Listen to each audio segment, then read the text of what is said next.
Like to call the second meeting of the House Primary and Secondary Education Committee to order. Appreciate everybody coming. I hope you all like the new time. Hopefully, depending on how we do with these 4 bills we have today, we may keep it at that time. Do I have any members that would like to introduce any guests?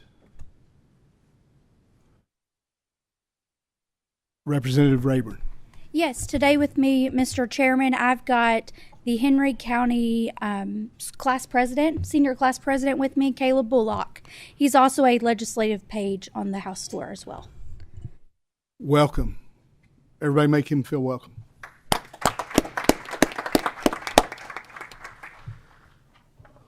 right. Anyone else? All right, moving forward. If the Kentucky Association for Career and Tech Ed, call roll. Representative Bojanowski, Representative Bratcher, Representative Representative Emily Callaway, Representative Josh Callaway. Here. Representative Camuel. Here. Representative Doan. Representative Fleming.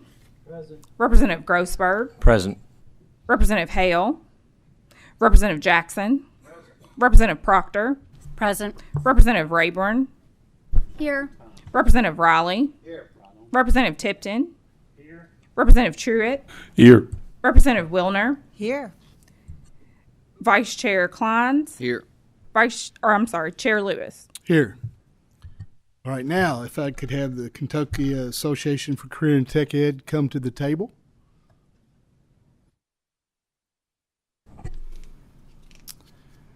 If you'd introduce yourself for the record and push the little button there, the green button. Paige Cash. Go ahead.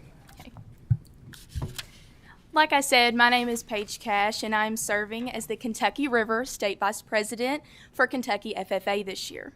I am here today on behalf of 143,400 students who are enrolled in Career and Technical Education, or CTE courses, at the secondary level in our state.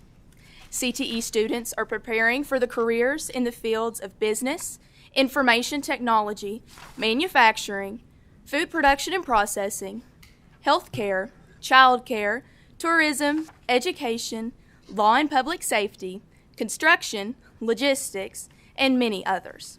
CTE exposes students to a variety of career opportunities and prepares them for those opportunities through traditional classroom instruction and hands-on experiences through laboratories and simulators.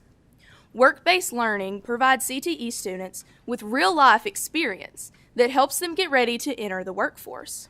Last year, over 2,100 CTE students completed approved co-op or internship programs, while nearly 300 completed registered apprenticeship programs through Kentucky's cutting-edge Track Apprentice program.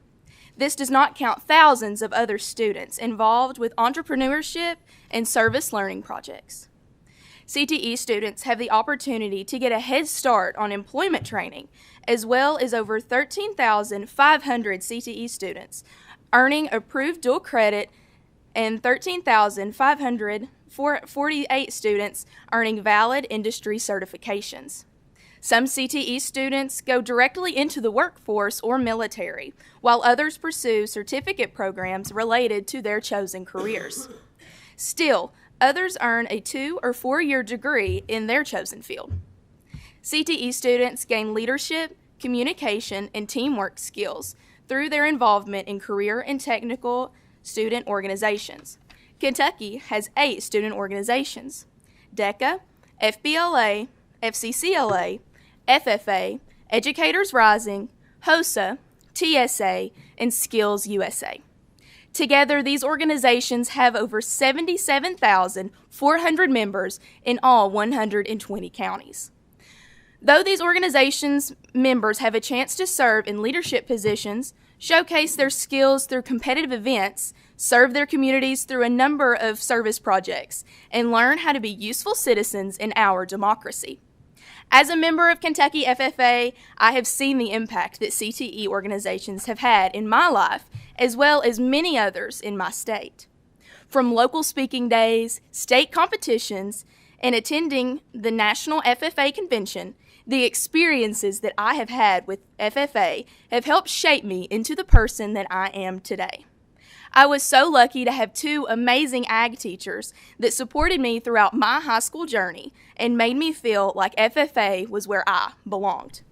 Being an FFA member grew my passion for the agriculture industry and agriculture education programs. That is why I am currently attending Eastern Kentucky University to pursue a degree in career and technical education so I can be a future agriculture educator and share the valuable lessons that I learned through my CTE classes with the future generation. On behalf of all CTE students in Kentucky, I wish to thank you for your ongoing support of career and technical education and our career and technical student organizations. The funding you have provided through the CTE supplemental funds in the last two budgets have helped purchase up-to-date equipment for CTE laboratories, provided world-class professional development for teachers, funded field trips so that students could learn directly from industry professionals, and allowed record number of students to participate in CTSO activities above the local level. Thank you again for the opportunity to speak today, and I look forward to working with you in the future. Are there any questions? Thank you so much, and thank you for what you do. Thank you. At this time, if Representative Wilson will come to the table, introduce yourself for the record, and make sure your mic's on, and you can proceed. Thank you, Mr. Chair. Representative Wilson, 82nd District, Whitley County, and parts of Laurel County. I'm here today to present House Bill 132. It's a bill we heard last session. It passed the committee unanimously, passed the House floor unanimously. It's an issue I thought had been resolved, and my district reached out to me on the last day to file bills. So although I want to thank you for helping me get it through the House, we didn't make it through the Senate. So I'm here again to present, and thank you so much for having me this morning. Basically what happened is 4 or 5 years ago, our superintendent in my district reached out to me that they were no longer receiving reimbursement or funding from their home hospital instruction. And so after looking into the situation, the KAR, the regulation 702, and I can find the number if you need it exactly, it states that a home hospital stay should be 5 days or longer before the funding kicks in. The school I'm talking about, Corbin, and the facility I'm talking about, or that led to this bill, is more of a mental health facility, and those type of situations typically involve a stay less than 5 days. So the situation arises where our schools are providing instruction, no longer receive funding or reimbursement, but continue to provide instruction because they believe it's the right thing to do. We got a motion and a second. We have any questions? No questions? Please call roll. Representative Bojanowski. Yes. Representative Bratcher. Yes. Representative Emily Callaway. Representative Josh Callaway. Yes. Representative Camuel. Yes. Representative Kleinz. Yes. Representative Doan. Yes. Representative Fleming. Aye. Representative Grossberg. Enthusiastic, yes. Representative Hale. Representative Jackson. Yes. Representative Proctor. Yes. Representative Rayburn. Yes. Representative Riley. Yes. Representative Tipton. Yes. Representative Truitt. Yes. Representative Wilner. Yes. Chair Lewis. Yes. House Bill 132 passes with the expression of opinion that same should pass. Thank you, Representative Wilson. This early, I may also want to point out, I enthusiastically thank you. Enthusiastically get on your way. Oh, you guys heard that?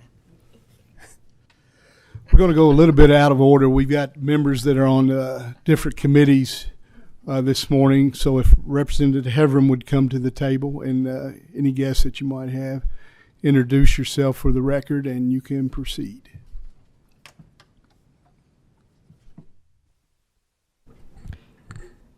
Thank you, Mr. Chairman. I am State Representative Samara Heffron. I represent the 18th District, which is all of Grayson County and a portion of Hardin County.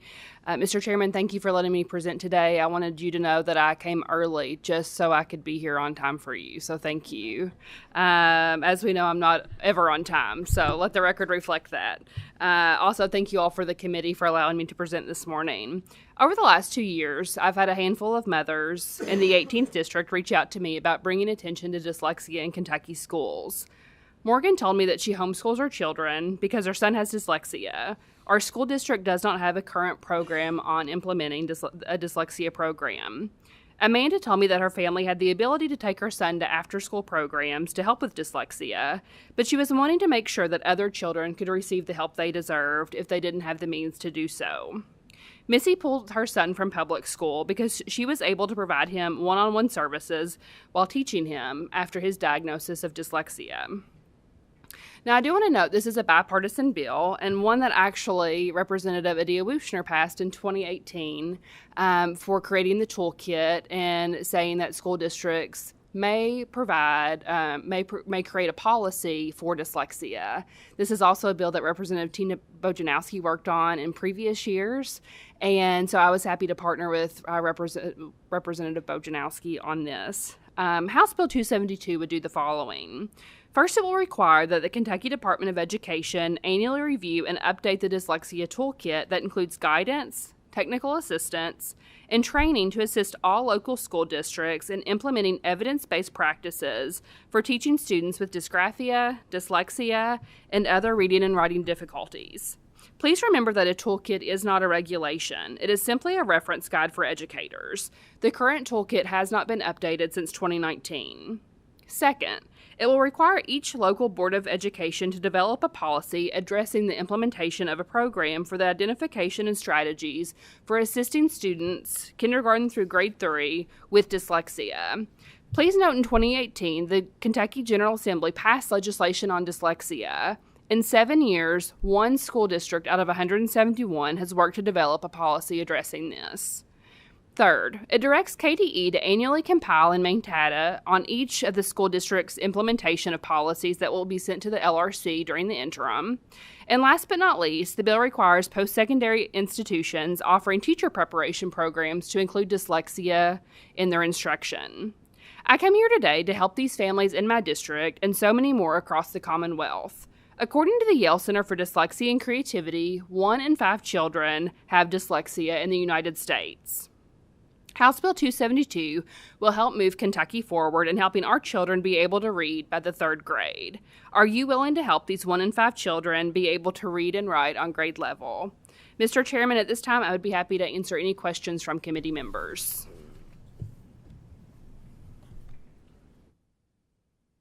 Representative Camuel. Thank you, Mr. Chair. Representative Heffron, I have one question, and thank you for presenting this bill. Taking time to talk with me about it as well. One of my questions that I have after reading this is, does it require teachers to make the identification or the diagnosis of that a child is struggling with dysgraphia or dyslexia? That's a great question, Representative. No, it does not. Only a doctor can make a diagnosis for dyslexia, which is honestly one of the problems because it can take so long. You know, it can take up to a year to actually be diagnosed, waiting for a doctor's appointment. And so, no, it does not require. And so in the language where it says, on page 2 where it says dysgraphia and other reading and writing difficulties, that just kind of encompasses the children that might not be able to go get a medical diagnosis, but that are showing signs of it, which the toolkit would provide resources for teachers to say, hey, these are some signs of dyslexia or dysgraphia. Here are some tools that you can use to help your students. Thank you. I really appreciate it. Thank you. Thank you, Mr. Chair. Representative Rayburn. Yes, I've just got one quick question. Is this something, obviously it's already being offered in schools, the educators are already doing this, working with students with their IEP plans and their 504 plans. How is this bill going to improve that system? I understand the toolkits are a mechanism, but do we feel like we're putting KDE in charge of something that the school is already handling on their own?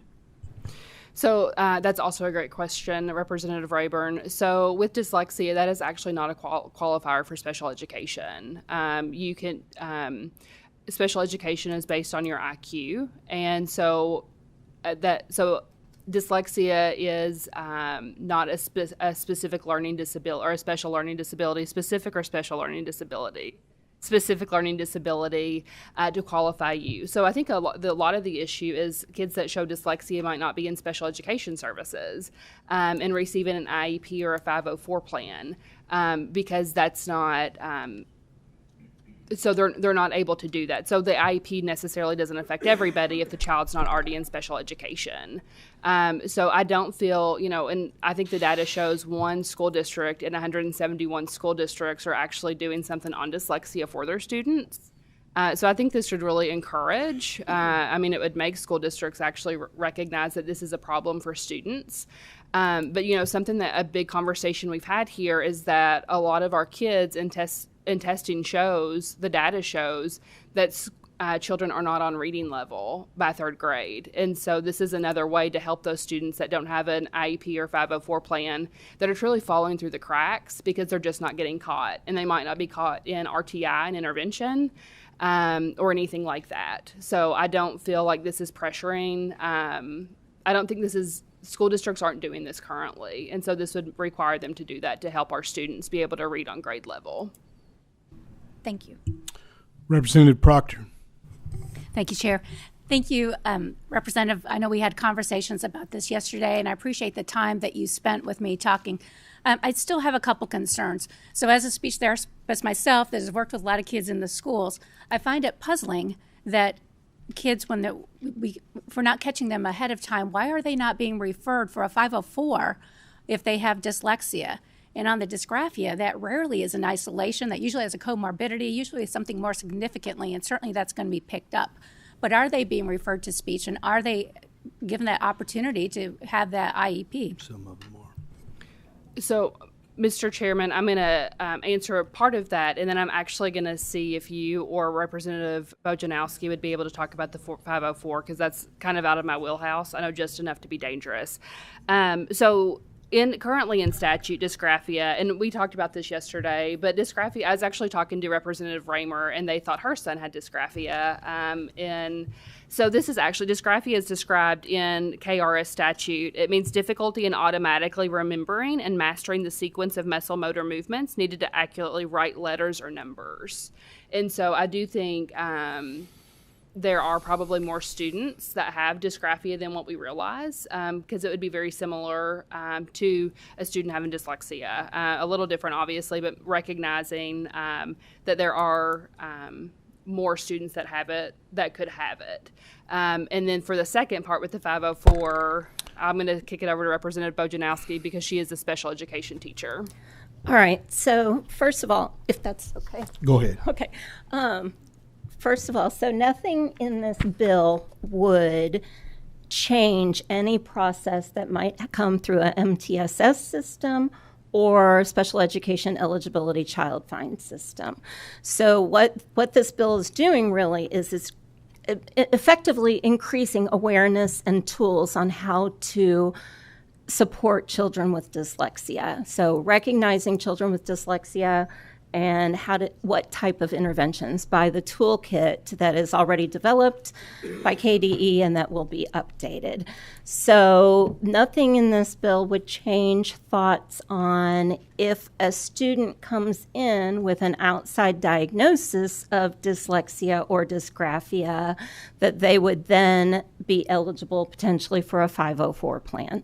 So effectively, what I understand this bill doing is increasing the understanding through the toolkit of what to do for students with dyslexia. Does that make sense, Dr. Proctor? It does. Thank you. Go ahead. The only other thing I'm concerned about with this toolkit, it seems like it's a one-size-fits-all. And as we know with these children, they have different styles. There's not a particular method that may work for every kid, so I'm a little bit concerned about the restriction of a toolkit more regulations on the teachers, where I would really like to see with these kids that are having these issues that they're getting referred to the services that they need, versus encumbering the teacher with having to handle this alone. So that's my concerns with it. Thank you. Go ahead. I mean, the answer from the perspective of the teacher is the teachers are still handling all of this. Whether or not they're referred, teachers have to make sure that the right interventions are in place. And I don't understand the toolkit to be limiting, that it's more of a guidance and a reference source. Thank you. Representative Truitt.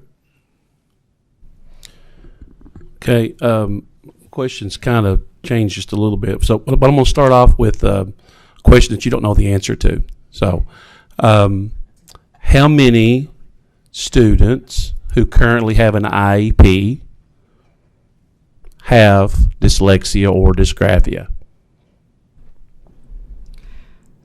I don't know that answer, Representative Truitt, but I also don't know that we could accurately answer that because so many kids go undiagnosed. So in my world, this is what I notice. All right, we as districts, we as teachers, we as school employees are not equipped properly to handle sometimes these students who have these issues with dyslexia or dysgraphia. So we put a Band-Aid on it. We wait till they get in second or third grade and they're a couple grade levels behind. They can't read. So we say, oh, your child has a learning disability. And we give them a Band-Aid with an IEP. And then we provide them with a reader, and we provide them with a scribe, and we do all these things for them throughout their lives. When in reality, if we could fix the issue earlier, and we had the tools to do so, and we had the ability to get these kids tested quickly, I've got students that's waited over a year just to be identified with having dyslexia. So we need to do better. I've had parents and grandparents preach this to me for years. We need to do better. I would love to see us do more in the future. We passed this bill a couple years ago, and we've got one district that's kind of come up with this plan. That should tell us something. And I understand the district standpoint too. There's nobody out there. There's not enough doctors out there to diagnose this. So I understand their issue too. So we need to do something, and I don't know what that is. I'm not smart enough to figure that out. But we need to do something. Some of you guys back there in the back may be smart enough to figure this out. But what can we do at the district level to allow these students to be diagnosed earlier to where we can actually fix the problem when they are young, as opposed to waiting till they're too old and then just giving them someone to read for them the rest of their life. So, thank you, Mr. Chairman. Representative Fleming. Thank you, Mr. Chairman. One thing, Mr. Truitt, is workforce, and we constantly are faced with that workforce when it comes to mental health and learning disabilities, and that's one thing we try to do this last session to get more people out in the market. Representative Hebron, I want to ask more about, I guess, and I'm learning the operations and interactions within a school and a school district. And I wanted to see where does, and if they do at all, a school counselor interacts with a teacher in order to address this. And I know school counselors are inundated with all sorts of mental health challenges and trying to address those kids. But do you know if there's any interaction with school counselors to help, to go back with Representative Truitt's comment in terms of detecting them early? Thank you for the question, Representative Fleming. So I'm going to answer, and then if I can't answer correctly or fully, I'm going to look at the chairman, since this is his expertise.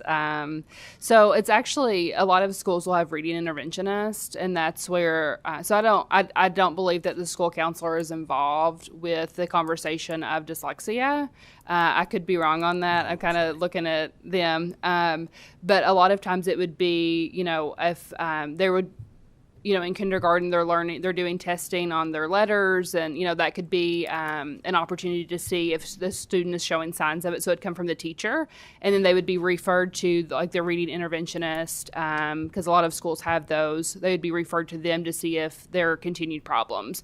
So I think in reality, RTI is supposed to be able to help those students with dyslexia, but they sometimes still fall through the crack because maybe the least amount of time, or maybe they're able to visually read it, like visually see it, and they memorize the words. And so I think that no, school counselors are not involved, but it should be picked up by the teacher or the RTI or the specialist in RTI, or the reading specialist or interventionist.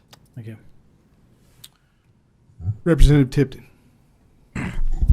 Thank you, Mr. Chair. Representative Heverin, I want to thank you for bringing this legislation forward. I also want to thank Representative Boltanowski. She's been very out front and outspoken on this issue for several years. And I believe that House Bill 272 is a perfect complement to Senate Bill 9 that we passed in the 22 session, the Read to Succeed bill. We recently got the national data on NAEP scores for reading and writing across the nation. 4th and 8th grade, reading and writing, reading and math scores were down 5 to 8 points across the nation. I personally, when KSA scores came out last year in Kentucky, I personally reviewed not only statewide data but district data. We've got a serious problem. We've got a crisis with reading. Reading can be the foundation. It can be the key to opening up opportunity for a child's life. And early diagnosis is so critical. I've just been dismayed that only one of 171 school districts have adopted this policy. I know it's going to be a little extra work, but it's what's in the best interest of the students in the school. I also like the fact that we're requiring KDE to collect data so that we know this. Mr. Chair, do we have a motion on this bill? No. We do now. I move passage. We got a motion, got a second. Representative Callaway, do you need to be counted here? Okay, Representative. Okay, go ahead and record your vote. Okay. All right, we've got a motion and a second. Representative Wilner, you've got a question. I don't want to hold up the voting. I'm for this bill. I think it's really important, very much needed. I just wanted to very quickly put in a plug and a reminder for the work of our school psychologists, and that they are the ones best qualified, best equipped to do the diagnosing, the evaluation. There's a huge shortage of these wonderful folks in Kentucky, which is also part of the problem. So I just felt like while we were having this discussion, I needed to bring up that group. Thank you. It's a great point, Representative Wilner. All right, I believe we're ready for the vote. Go ahead. Representative Bojanowski. Yes. Representative Bratcher. Yes. Representative Emily Callaway. Yes. Representative Josh Callaway. May I explain my vote? Go ahead. I'm going to be a pass vote today. I spoke with Representative Heverin a little bit about this and just some concerns from my district that was brought to me this morning, and so we'll be discussing it in the future. Thank you. Thank you. Representative Camuel. May I explain my vote? Go ahead. I'm also going to be a pass today. There were a couple of other issues that were brought to my attention that I would really like to discuss with Rep. Heverin. One being the burden of the reporting for the department or for the cabinet, as well as some of the additional financial burdens on the districts. Representative Klons. Yes. Representative Doan. May I explain my vote? Go ahead. I'm a pass today for the same reasons that Representative Callaway mentioned. Just wanted to understand the red tape issues and those kinds of things. Thank you. Representative Fleming. Aye. Representative Grossberg. Permission to explain my vote? Go ahead. I'm a yes on this. I am personally myself someone who has benefited from early intervention, and I grew up in New Jersey where this is the standard, and it hurts me that what was standard in New Jersey in the 1980s is still not here, and you can probably hear it in my voice, and can't leave these kids behind. So thank you for bringing this bill. I'm a yes. Representative Hale. Representative Raleigh. Yes. Representative Tipton. May I explain my vote, Mr. Chair? Go ahead. I am a yes vote. I've served on the Education Committee now for 9 years. And this is a speech I've been saving.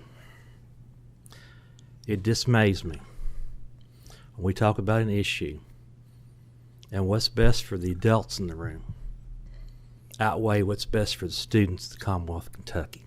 I vote yes. Representative Truitt, Yes. Representative Wilner, Yes.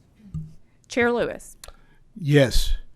House Bill 272 passes with the expression of opinion that it same should pass.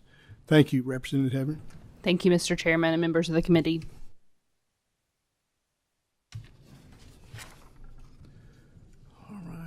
Up next, let's do House Bill 193. Representative Payne, if you'll come to the table, state your name for the record, and you shall proceed.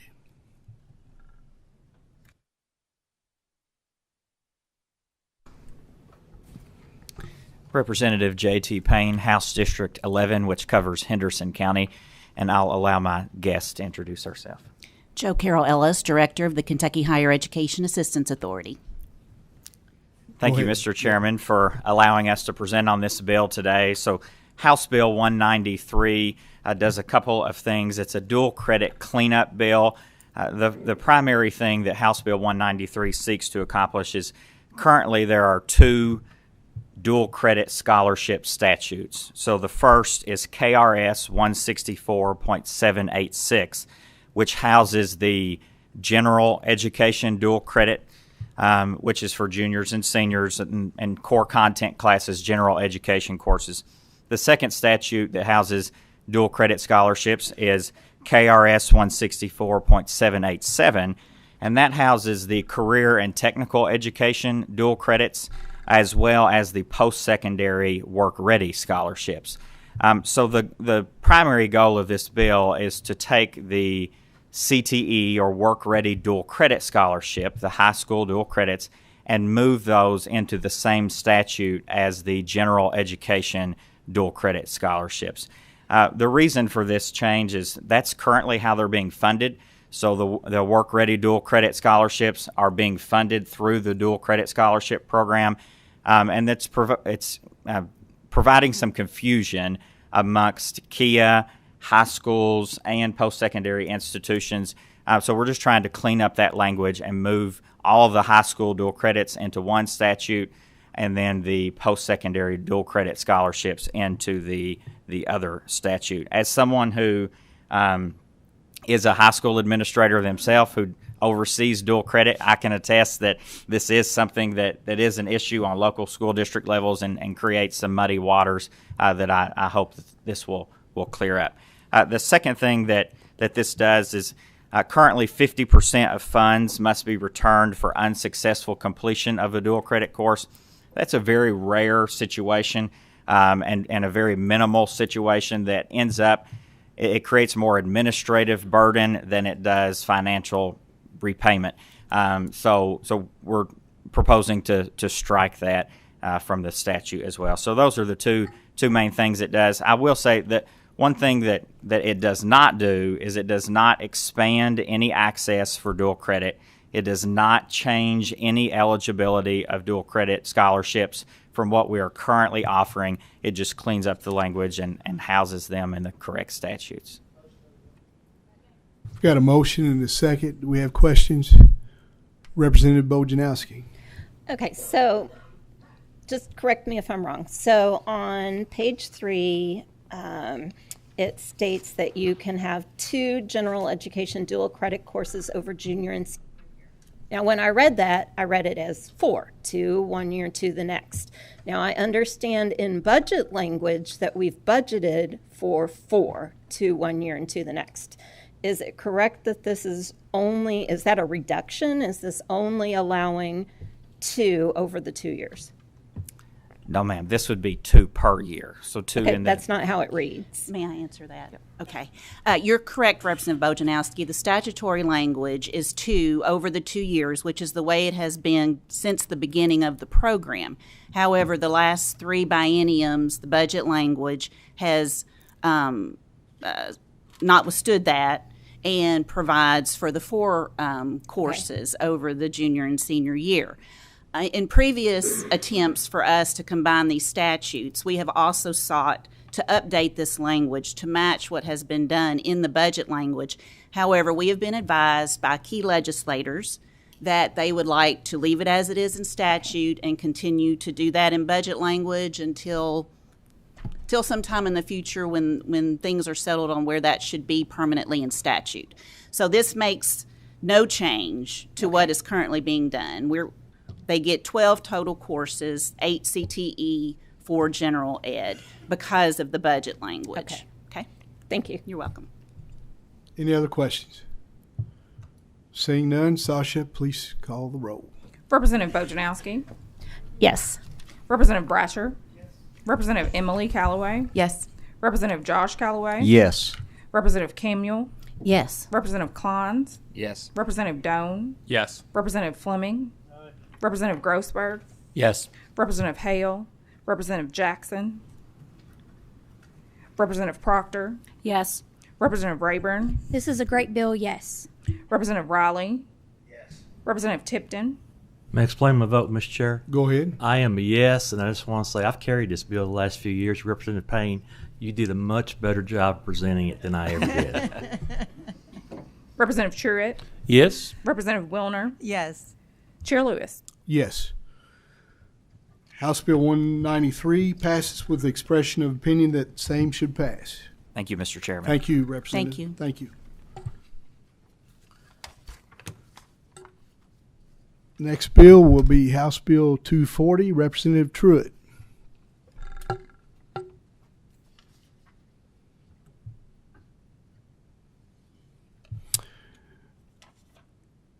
Introduce yourself for the record, and you may proceed.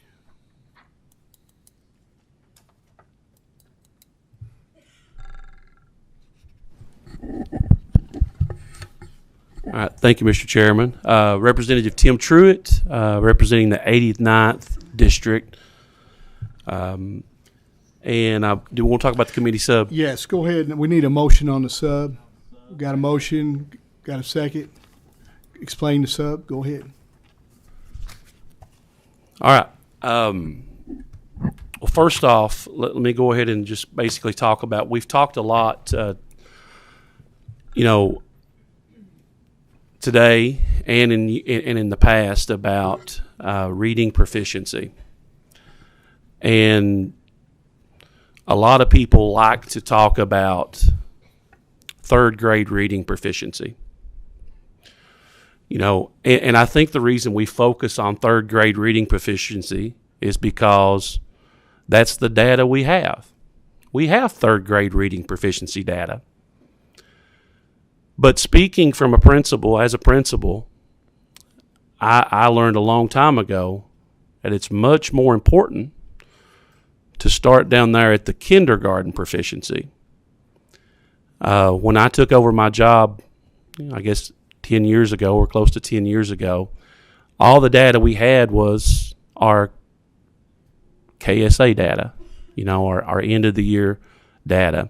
But we had tons of universal screener data, and I got to looking at that, and I'm like, why are we not focusing on this? Why are we not looking at these kids down here in kindergarten level, to try to make sure that we're reaching those kids at that level? So what this bill is, in my opinion, is a very common sense bill. And it allows districts, or it instructs districts or schools to do what they already have the ability to do. At the primary level, we have what you call ungraded primary, which means there's really no pass and fail. You don't get those F's on the report card and things like that at that level. And we've got that so that the teachers and the schools can move kids where they need to be when they're at that level, kindergarten, first, second, third grade. In those grades, it allows them to kind of move kids where they need to be. It gives them extra years if they need extra years for those foundational skills. So what this bill does is this bill will tell a school that well, I guess I need to talk about the committee sub. The committee sub, all right, the changes. One of the changes is, I've got this somewhere in my notes. One of the changes is it takes it from 10 days and moves it to 14 to align with our KSA testing. KSA testing has to be done the last 14 days of school. So all this done, I had someone request that we move this universal screener till the last 14 days of school, which was an easy fix. We also threw into this bill special ed language that if we had a kid who is identified with an IEP, this will not override their IEP goals, their retention goals, and things like that. So those are the biggest differences in the original bill and the committee sub. So I'll kind of walk you through what happens when you're in kindergarten. When you're in kindergarten, we passed a bill a couple years ago that required that we do a universal screener. All right, and that universal screener allows us to know where kids are at the beginning of the year, where they are at the middle of the year, and where they are at the end of the year. Okay? From that universal screener, if we see a kid that's not proficient, all right, or not at grade level or above, then we have to do another test, all right? And we'll call that a benchmark, all right? And then that benchmark is a very specific test, and it tells you the skills that those kids are lacking. So then what we're doing with those kids is we are, trying to work on those skills in our intervention. Representative Heverin talked about RTI interventions. For those that don't know that term, and that's no big deal because, that's one bad thing about us in education. We throw these terms out that nobody really knows what they are. Let's just call it small group. All right, it's you sitting at a table with 3 or 4, maybe 5 kids, and you're working on a small skill with that group of students. And all those students have those same issues. All right, so we're doing that. All right, and then they're moving up and down that tier system. All right, I know that's confusing, but they're moving up and down. We have specialists that are our reading interventionists. Our reading interventionists is our last-ditch effort to try to keep a kid out of special ed services. Now, we know there's kids that are going to be special ed. All right, and we're going to take care of those kids that are special ed. But if we can keep them from getting there, we're solving a whole lot of problems. All right, that should be our goal as educators, is to eliminate. I know it's a bad word, eliminate, but to try to lessen the number of students who qualify for special ed services in your schools. So what we're doing all these things every single day in the reading classroom. All right. So, and then at the end of the year, they take this universal screener. And what happens is these parents have got these report cards all year, and these report cards say meeting goals, or you got letters, that go along, or check marks and things like that go along with that. So at the end of the year, when you come back and say, your child's not ready, your child has finished kindergarten, and I'll be honest, there's a lot of kids after a year of kindergarten are not ready to move on. So what happens is this bill is going to tell a school that if they've got a student who is not ready after kindergarten, then you're going to do another year of kindergarten. Okay? And what's happening, I know this firsthand because I talk to principals daily. What's happening is they're sending kids on from kindergarten to first grade who are not ready, who are not even at the kindergarten level, but they're moving them on to first grade because their parents want them to. They don't want their kid to stay back, or they want their kid out of their hair as quick as possible. I've had many parents tell me that. So what this bill does, instead of waiting to third grade to start trying to catch these kids up, and have I ever seen a kid that was identified in third grade and we were able to catch them up or get them above? Yes, I've seen that occasionally. But I've seen hundreds hundreds of kindergartners who had to retain in kindergarten for a second year, and in that second year, all of a sudden something clicks, and now that student is ready to learn. I'll use my nephew as an example, Trooper. All right, last year he was in kindergarten. Talked to his mom and dad, he's not ready. They're like, what do you mean he's not ready? He's so smart. And I was like, well, he's not ready. Looked at his data. He was in the 40th percentile. All right, I explained that to him, what that means. All right, that means 40th percentile, he's probably at grade level, but he could do so much better. So this year, he'd done kindergarten again. Finally got him to talk him into keeping him back in kindergarten again. And then last week, his mommy came to me and said, I can't believe it. They've identified him for primary talent pool, which is gifted and talented. So what happens is one little retention with a kid who was in the 40th percentile, and now this child is identified in primary talent pool. We get a second? We got a second. We have questions. Representative Emily Callaway. Thank you, Chairman. Thank you, Representative Truitt, for your hard work on this. I really appreciate it. I know it was challenging. In our discussion last night, I know the committee sub fixed the one concern I had. The second concern on page 6, when we talk about the 3 different parameters that we would be looking at, the benchmark, and then the academic standards, and then that number 3 that's so bothersome to me.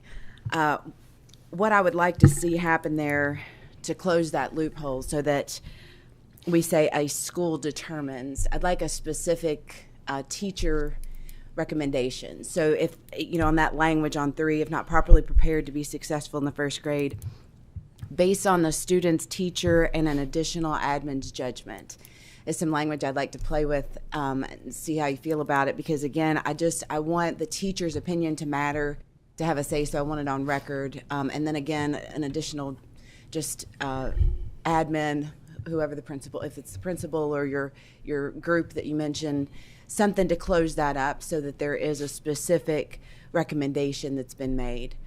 So I appreciate your conversation about it, and I appreciate your work on it and your consideration for this. Thank you, Chairman. Okay, I don't have a problem with that at all. And I want to kind of let you guys kind of know about that. I mean, ultimately, it's going to be the teacher that has to make that determination. They're the ones that's working with this kid daily.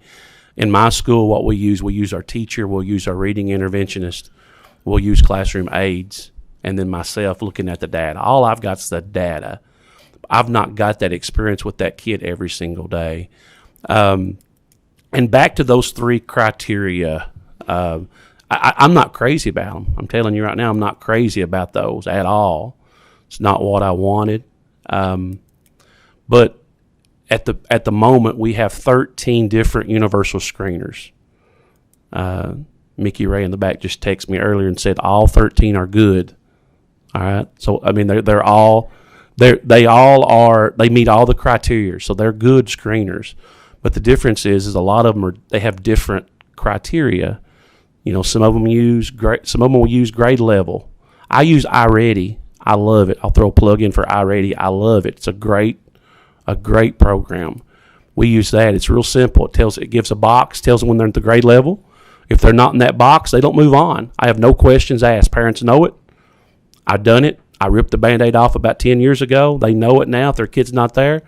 And a lot of people will ask, well, how do you have a proficient school with a group of kids who have 0 parental support and you're 86% for introduced lunch? Well, this is a big part of it, holding everybody accountable. All right. And what happens is you have those conversations throughout the year, and what you'll see is if you've got a parent that really don't want their kid to repeat, you're going to see a lot of extra work at home with that little kid and that mommy and that daddy working with them at home to try to make sure that they get that kid on to first grade. But I would love at some point, and I know this is not the year, but I would love at some point for us to provide a universal screener for all schools to where we have good, hard data to look at kindergarten. If we continue just to look at 3rd grade, guys, I'm telling you, we are missing the boat. We have to start looking at that at the kindergarten level. So I would love at some point to say at the state level, we've mandated these universal screeners. So let's find a really good one that works, and let's say we're going to pay for this. That way we're looking at everybody's data across the state. We can let KDE get involved. We can let EARS get involved. We can let everybody get involved, and then they can look at really moving that needle with these kindergartners. I was doing some research this morning, and I must have left it up there. But this was something that stood out to me. And it's hard to find data on kindergarten readiness. If you start trying to Google it, it's hard to find it. So what I found out was something that really interested me. I went back to 2019, which is the only data that was there. But in 2019, and don't quote me at this because it's up there somewhere, but in 2019, 30% of kindergartners were kindergarten ready. Thank you, brother. Appreciate that. All right, so here we go. I was right. 30% were considered kindergarten ready. We do have that data. We take Brigance at the state level, so we know kids that are entering kindergarten at the level. So 30% in 2019 were kindergarten ready. And then in third grade, this kind of really speaks volumes for what we're doing in Kentucky schools. So 30% were kindergarten ready, but when they were in third grade, their reading proficiency was 46.1. Okay? So now, is that great? I mean, depends on how you look at it. 46, if I got 46 on a test, that's not really good. But if I had a 30 and now I'm at a 46, that's a pretty good increase. Imagine what that would look like if we had 60% of our students kindergarten ready. Imagine what our state would look like. Imagine what our workforce would look like if we had 60% kindergarten ready. Just to go back to last year's data in 2023, 38.3% of our kindergartners were considered ready. 38.3%. Okay, that's an improvement from 2019 at 38.3, but that's still nowhere where it needs to be. Thank you. Representative Jackson. Thank you, Mr. Chairman. Representative Representative Truitt, and Chairman Lewis, I congratulate you on your work you have done on this bill, and I'm wholeheartedly in support of it. I did just get a text message from a superintendent that had a good point, and I wanted to throw this out and see what we could do. He said, what about the parents that get mad and homeschool as a result to escape it and then come back to us later and the problem is compounded? Just something to consider. So I don't know if that has been brought up or not, but I want us to think about that going forward.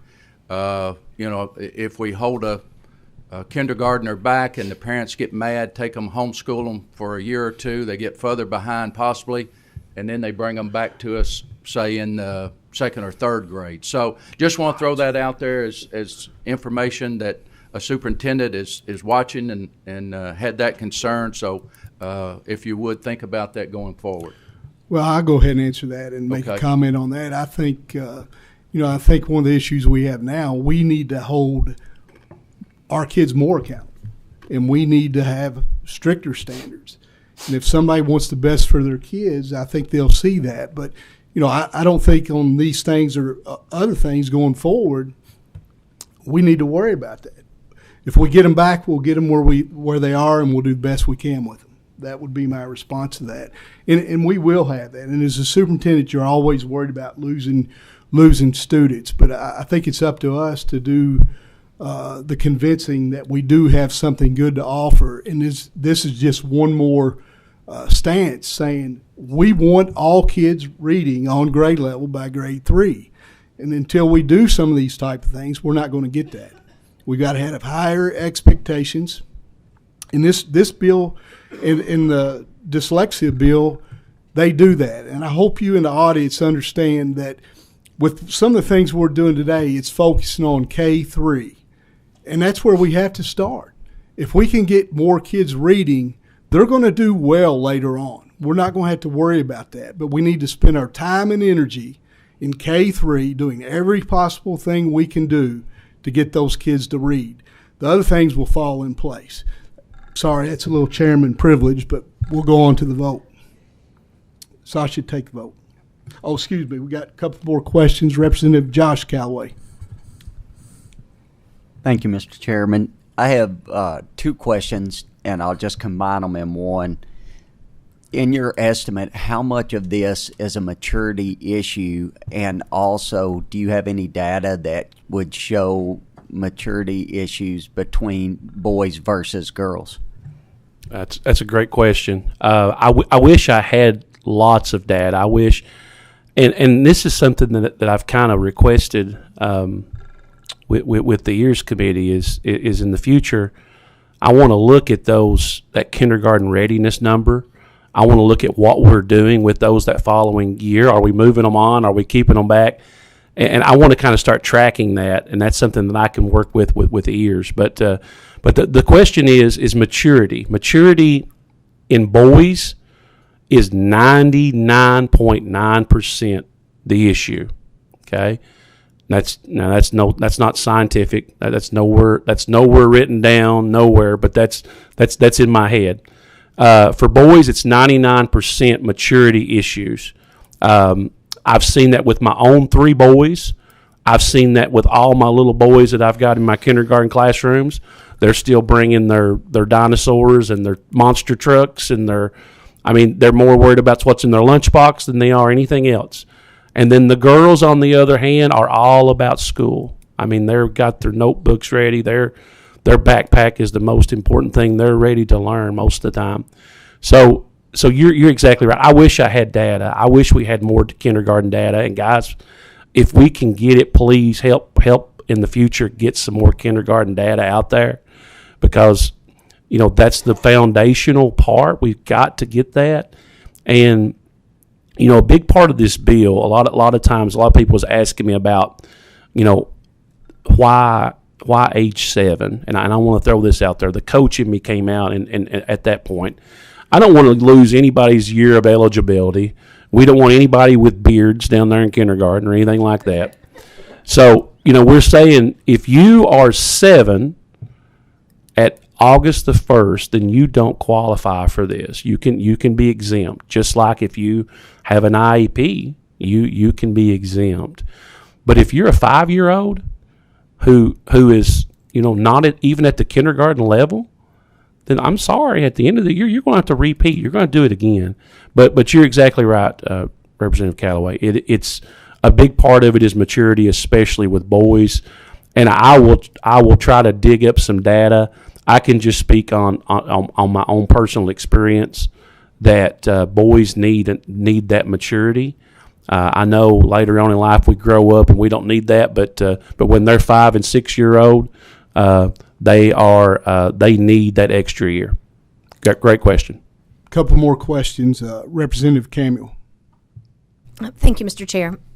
I have 2 questions. One I think is fairly simple, and I just want to make sure that I understand it and that we've addressed it really well here. This does not in any way undermine the professional judgment of the teacher who, if they have seen a child make significant growth in a year. Because any child can have a screener done on a day when it's just a bad day, but all the other data supports that they have mastered the skills. Yeah, that's a great question. There's lots of wiggle room in this.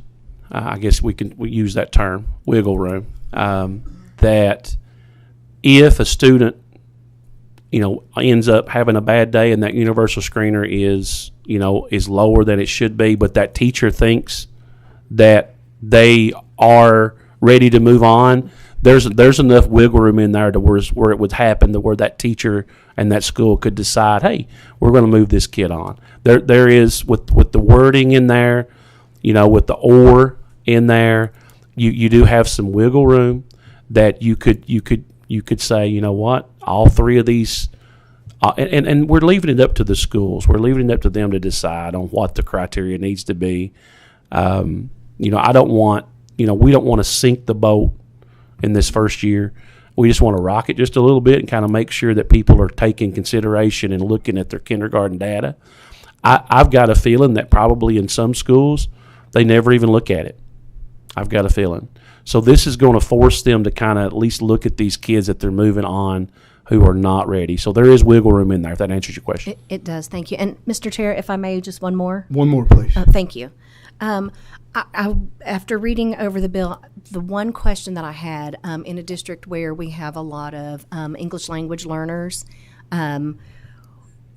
what we know is sometimes there's a language barrier that would prevent like the normal expected academic growth in a year. How does this impact impact them? Because there's a difference between a language barrier versus, you know, a cognitive or developmental delay issue. Well, once again, I can speak on experience. We had I had 3 students move in last year. I had one 2 years ago and then 2 more last year who were non-English speaking. And, you know, that's tough. You know, even in my little small district, you know, I know I can go to Representative Jackson's district and probably a third of his kids are non-English speaking. But in my district, I've only seen, you know, with a few exceptions.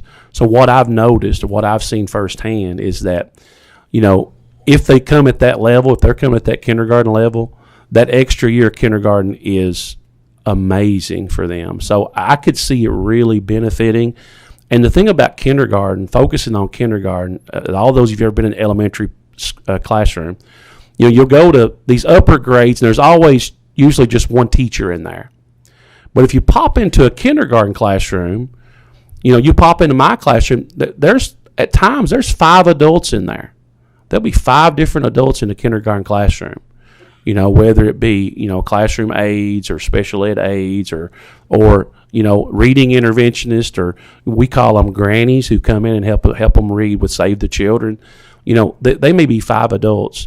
So what happens is it's really easy for you to get that down to their level and work with those kids one-on-one or, you know, those small group settings. So I see this being a help. Is it going to be a cure? It will not. But I think it will definitely help to get them those foundational skills. And as you all know, you know, even coming in with a different language, what you're doing in kindergarten is you're learning, you know, a lot of kids are coming in learning their letters, learning their sounds. So it's one of those things that would be in my experience, it's been a great teaching tool. And most of those kids who've come in like that and done those 2 years of kindergarten have ended up being above average. Excellent. Thank you so much. Thank you, Mr. Chair. Thank you, Mr. Chairman. Rep. Truitt, I'm such a fan of this initiative. I think it's really bold. I mean, it's really turning upside down some long-held assumptions. So I really applaud you for this.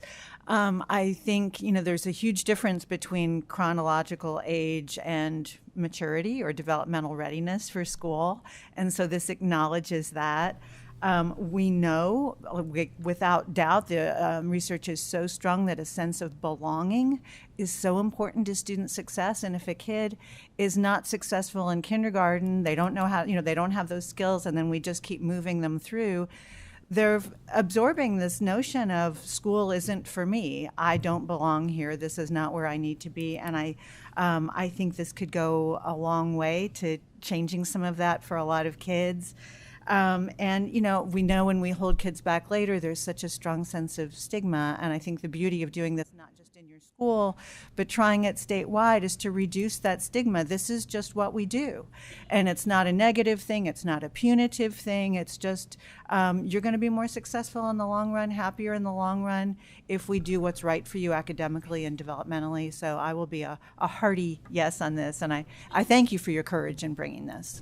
Thank you. She talked about retention, and that's kind of what I want to also throw in there, that we also put in there that if a student after that second year of kindergarten excels and it just starts clicking and they need to move back, they can. You've got the ability to move kids, you know, any way you need to move them. So if this second year of kindergarten and all of a sudden it clicks and now they're ready to move on and you want to skip first grade, hey, by all means, I've never done that yet, but you could do that if you needed to. So there is some language in there that would allow kids to move up and down. Thank you, Representative Wilner. 2 more questions. Representative Bojanowski. All right, I'll try to be brief. So the research of Dr. James Heckman is indisputable in the value of high-quality early childhood education.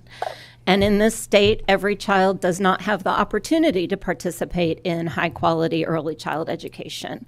And so rather than just saying, okay, well, you just move on, we can reiterate and reinforce those foundational skills at the kindergarten level. I would never, and there are bills across the nation for third grade retention, and I would never support that. But keeping a child in kindergarten for an additional year just gives them a stronger foundation upon which we can build everything. And whether it's workforce development, I mean, if you go back and read Dr. Heckman, it's indisputable. We need to make sure at the foundation that they are prepared to be in school and to learn. So thank you for bringing this bill, and I greatly appreciate it. Last question, Representative Tipton. Thank you, Mr. Chair. I've got some comments. But first, I'd like to kind of follow up on Representative Callaway's question about what impacts the students being ready for kindergarten. And I think one of the key things is the amount of vocabulary that they possess when they start school. There is a tremendous difference in the number of words that students know. And what's going to make that determination? How much parents are reading to their children. So I just want to give a brief infomercial here to parents out there who are concerned about how your children are going to succeed in school. Read to your children. The more words that they know when they enter school, they're going to have much more likely to be success. Now back to the bill, Representative Truitt. I truly appreciate this bill. I've done a little bit of work on early literacy in my time in the General Assembly. I think my first bill was in 2017. It was modeled after the Mississippi bill. And that bill did include third grade retention, and I won't share some of the comments that were made toward me about that. In 2018, we took third grade retention out. It's interesting. A lot of states around the country are adding third grade retention. Commissioner Wright, who was at Mississippi when they passed that law, is now a commissioner in Maryland. They're in the process of doing third grade retention. I think Tennessee's added it. I really like this approach better than the third grade retention when the students are younger. And I know it's maybe heartburn for some parents, but I've got a new catchphrase now. Students deserve no less. And I think our students across Kentucky, we can't just move them on and hope they catch up. We have to be responsible. We have to be accountable for our children and our schools. And I applaud you for this effort. Thank you. Representative Truitt. All right, I think we're ready. Sasha, please call the roll. Representative Bojanowski. Yes.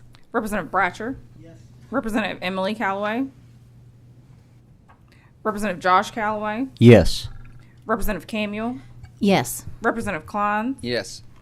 Representative Doan. Yes. Representative Fleming. Yes, and just real quick comment. Go ahead.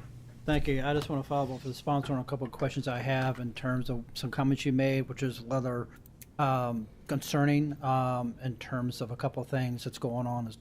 So I'll follow you up offline. Thank you. Representative Grossberg. Yes. Representative Hale. Representative Jackson. Yes. Representative Proctor. Yes. Representative Rayburn. Yes. Representative Riley. Yes. Representative Tipton. Yes. Representative Truitt. Yes. Representative Wilner. Yes. Chair Lewis. Yes. House Bill 240 passes with the expression of opinion that the same should pass with the committee sub attached thereto. Thank you, Representative Truitt. I also like to thank the committee today. It was an excellent discussion, and the type of bills and type of things we need in this committee to improve student outcomes in the state of Kentucky, and I hope we can keep our focus on what's really important, and I think today was very productive, and hopefully it'll make a difference. Our next committee meeting, seeing that we handled 4 bills at 8:30, will be 8:30, February 19th.